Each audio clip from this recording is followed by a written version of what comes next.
Going on to topic 3 of module 2, we're going to do a little bit more background. Now, if you were to read your textbook online, which I strongly suggest, that would give you a lot of background that would be useful. And you can take additional notes as you like. But here I've made a little graph, and one of the topics we're going to be dealing with in this section is called finding the zeros. And we wonder a little bit about what that means. Well, if we have an equation that looks like this, first one here, we can put it in function notation.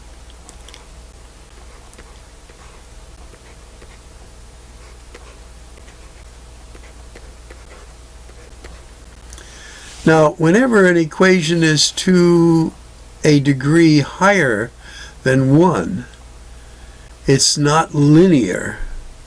And in this case, it's to the second degree. So this is called a quadratic equation. And remember, we could substitute a y for this. Y equals that. When we graph it, and this one in particular, when we graph it, looks like this.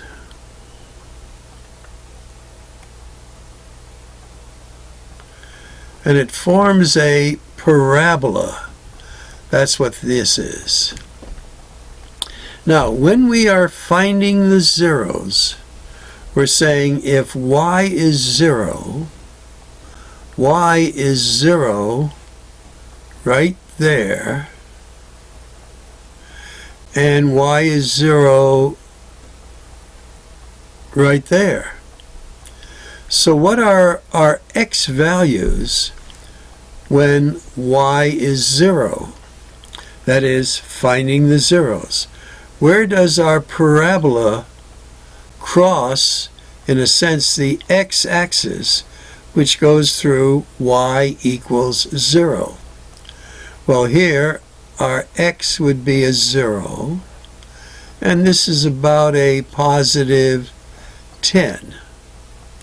And this would be a 5 right there, and this would be a 10. Okay, so that's the background, and we're going to be doing this a lot as we find the zeros. Now, if we were to graph this, put it in our graphing calculator, we would see it cross the x-axis at these 2 points where y is 0, and we could pick out those answers from the graph. But there is an algebraic way to solve this too. And this takes us to another point of background, and that is the principle of the zero products. Now, we have been dealing with factors that we multiply. So in a sense, A and B are factors. And if we multiply these factors and the product is 0, that is the principle of the zero product. In order to get a 0, one or both of these factors has to be a 0. Because if A is 0, 0 times anything is 0. And if B is a 0, anything times 0 is a 0. So we're going to use this technique in which we have factors that we will equal to 0, which is the algebraic way of finding the zeros. Okay, now let's get started. Now, in example 1a, the rules to find the zeros is to put it in standard form of the quadratic equation. Now, the standard form of the quadratic equation, you'll see this many times as we go on, is ax squared plus bx plus c equals 0. Now we always want to have it equal 0 as we do the principle of the zero factor. Now here, this is a trinomial, and we want to put this as close as we can to this form. So let's write it down here where there's lots of room. So we have x squared. We're going to transpose the 10x to the other side where it changes its sign, and we'll have it equal 0. So we don't have a c term in here, but everything else is in standard form. Now as we look at this, we want to factor this. And as I mentioned in an earlier lesson, there is a common x in both terms, so we can take that out. X times x minus 10 equals 0. So in a sense, that's sort of like AB equals 0, where A would be the x factor and the B would be the x minus 10. So the next thing is we take each of the factors and equal it to 0.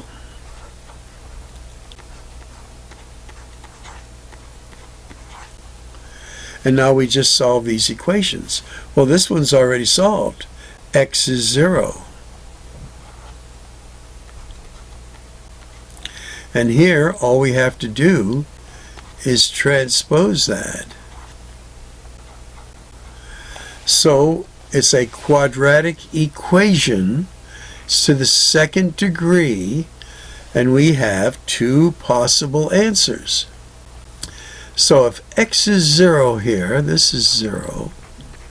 And if this x is 0, this is 0. So that's a true statement. How about if x is 10? Well, if x is 10, this is 100. And 10 times 10 is 100. So these are both solutions of this equation. And if you recall, we said if we made a graph of it, it would look approximately like so, where it would go through the x-axis at 0, x is 0, and we said it would go through there at 10. So when the y value is 0, our x values are this. And the way to write these solutions would be as ordered pairs, would be 0, 0, that would be 1, and this would be 10, 0. And notice that your y coordinate here is 0, finding the zeros. Now in this next equation, it's giving us a rather complicated function in which they want us to find the zeros. Well, here we would need a graphing calculator and put this equation into the graphing calculator, and that would allow us to find the zeros. Now, through the magic of this, I'm going to open up an online graphing calculator, put this in there so we can actually find the zeros. So I'm using the online program Mathway, of which I am a member. I pay a fee to use this. There are free ones as well, but I put in my equation y equals x to the third plus 4x squared minus 11x minus 30, and I asked them to graph it, and they give me this. So I have a point right there where this is the x-axis here. I have a point there, and I have a point there. So what is this value? of x when we find the zeros, because right here at our origin, our y value is 0. So when we find the zeros, and we're going to graph, put the equation into your graphing calculator, and of course we don't see the top and the bottom here, but we're just interested in the zeros. So here, this is a -5, this is a -2, and this is a 3. We have found the zeros. If we put these values into this equation, and this is 0 out here, our y is 0, it makes this equation true. So through graphing. Now, again, we're going to use mostly the concept of factoring, the principle of zero factors, which we'll review a number of times. But here they're going to start to introduce the use of factoring to solve quadratic equations. So back to our booklet. When we put this equation into a calculator, we found the zeros. Okay, let's go on.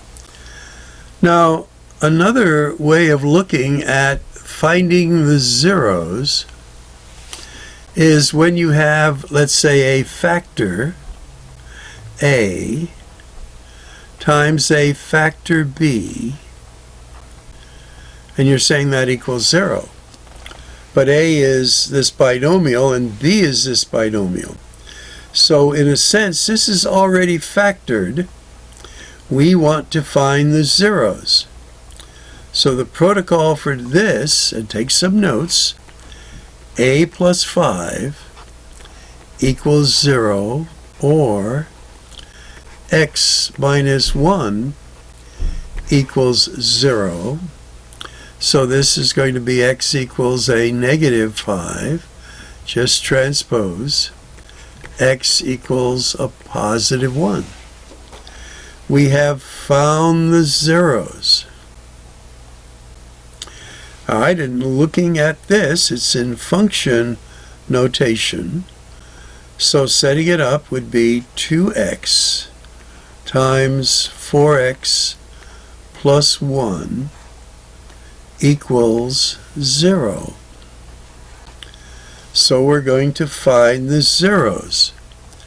This is already factored, so the protocol for it would be 2x equals 0, taking each of our factors. This would be the a, this would be the b, and equaling it to 0. And this is the work you would show in your homework log, but here you're putting it in your booklet as your reference. So here we divide both sides by 2. We get x equals 0. Here we're going to transpose the 1, becomes a -1. Divide both sides by 4. X equals a -1/4.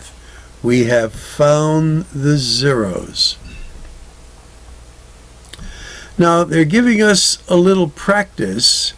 They gave us how we use it at the end, but now they're giving us some practice in factoring.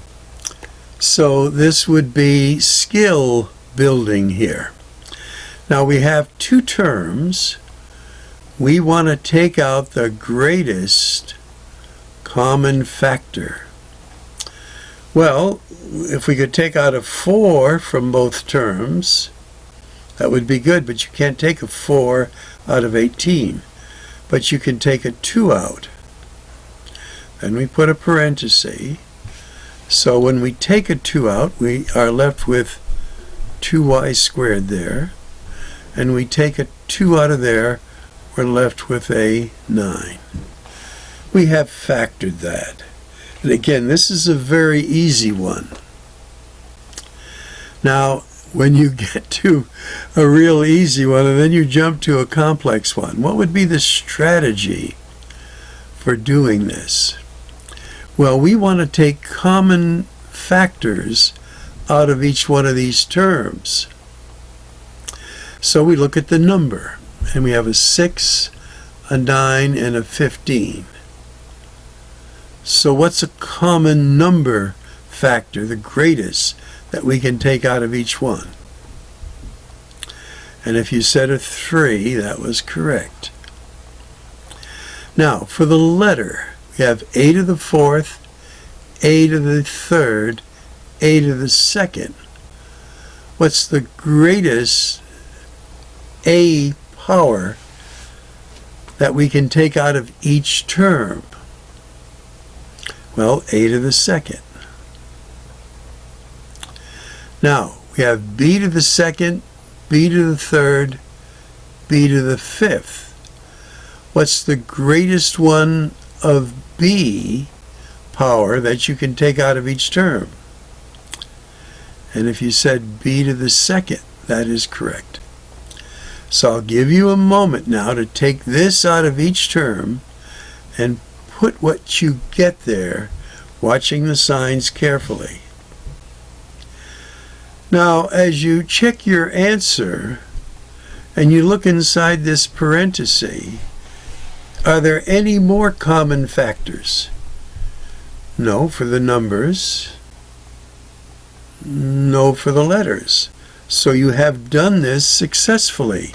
That's sort of a way to check. All right, we're going to do the same here. What can we take out of each term?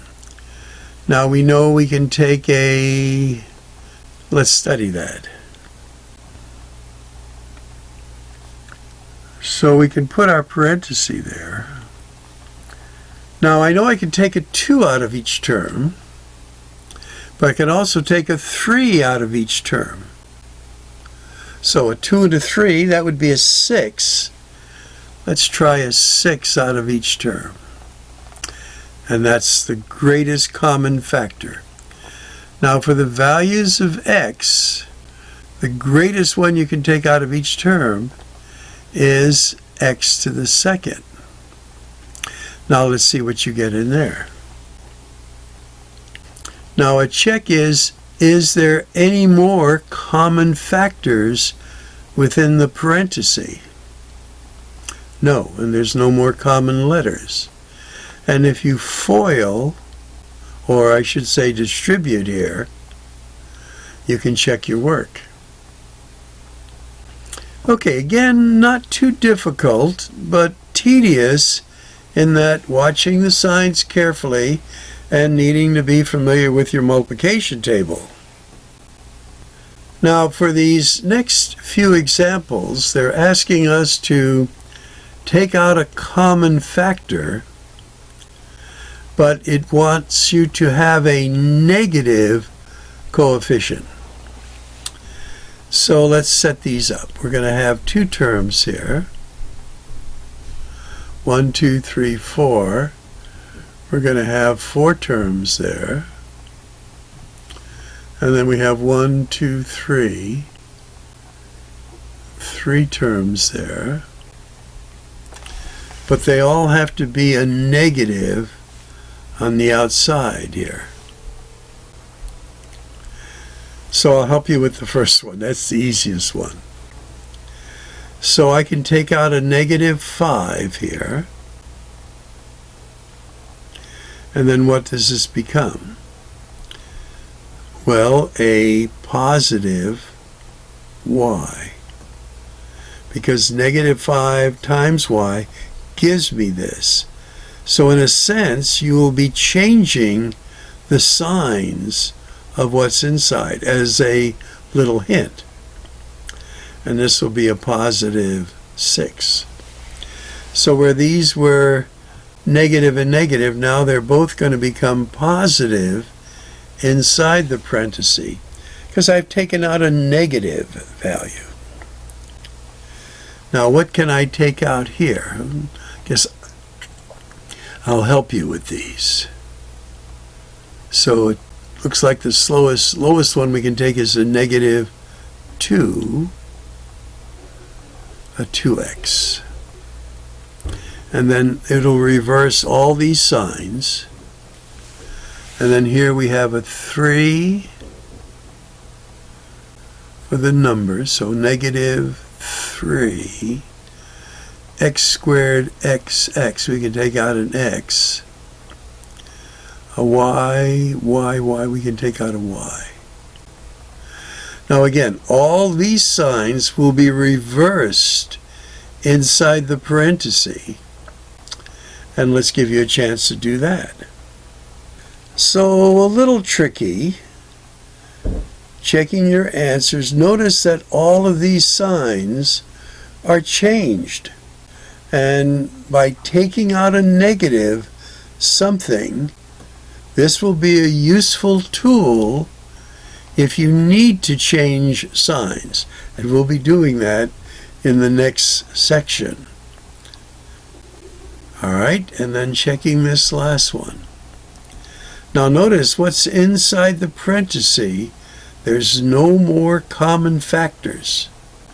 So that means we took out the greatest common factor and we were able to change the signs. Okay, you'll get some practice on that. Now, here we're being introduced to a new type of factoring where we're going to factor by grouping. One of the characteristics of this is that there's usually 4 terms, and as we look at them, there is no common factor in each of the terms. Now, what we do then is we break it up into 2-term sections,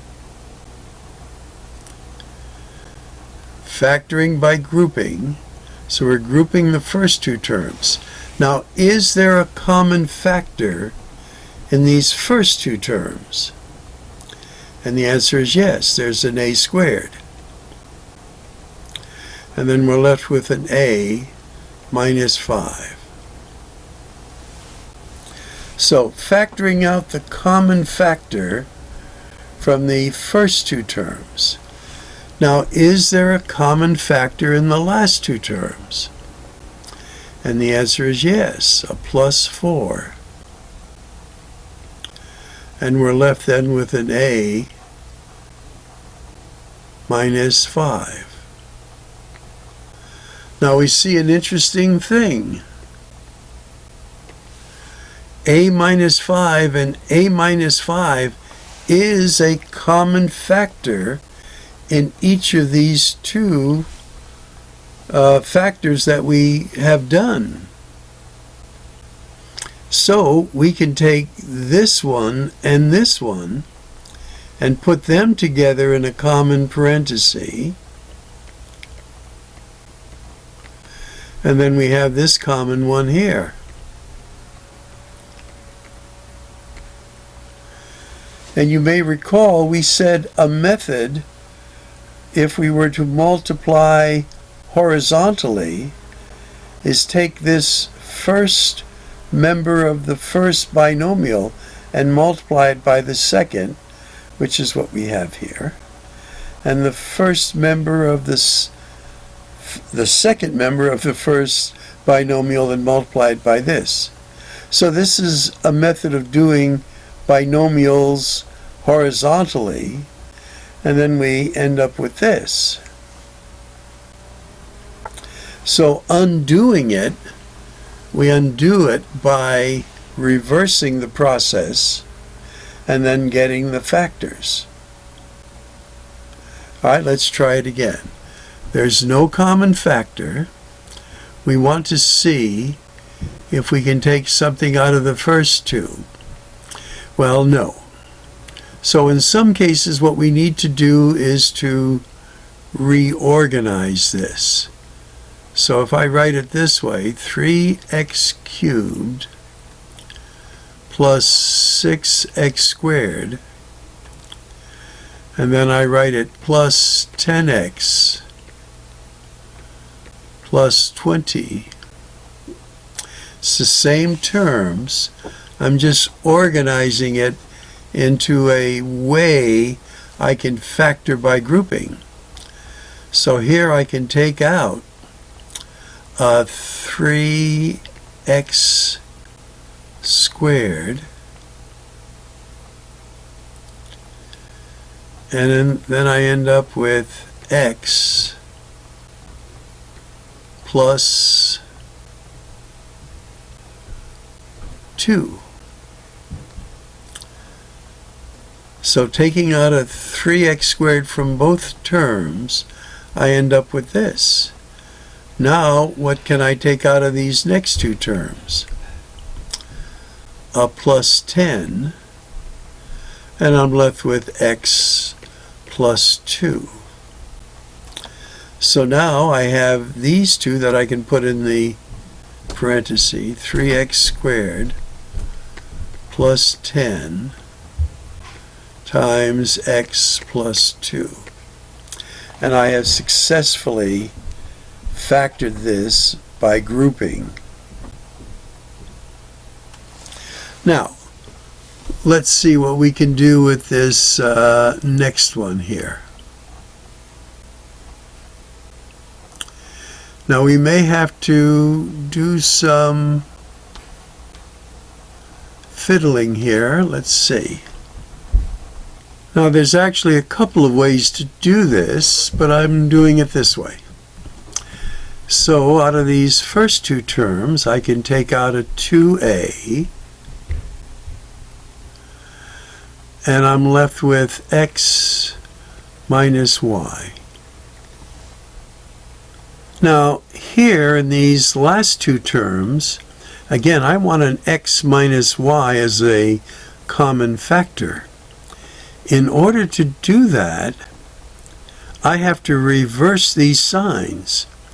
So I'm going to take out a negative 3b. So if I take a negative 3b out of this sign, I reverse, and I see I had an error here. I had to have a 2y, because over here I was seeing that error pop up. Okay, so again, I checked my work carefully, and I spotted that error before I went on too far. So now I have these common factors, and my wife is calling me for something too. I have to help her out from time to time. Okay, so we have then in one parenthesis 2a minus 3b, and this is in the other parenthesis, x minus 2y. They didn't give us easy ones here. These were a little bit easy. This was more of a challenge, and I apologize for that little error, but it shows it can happen to anyone.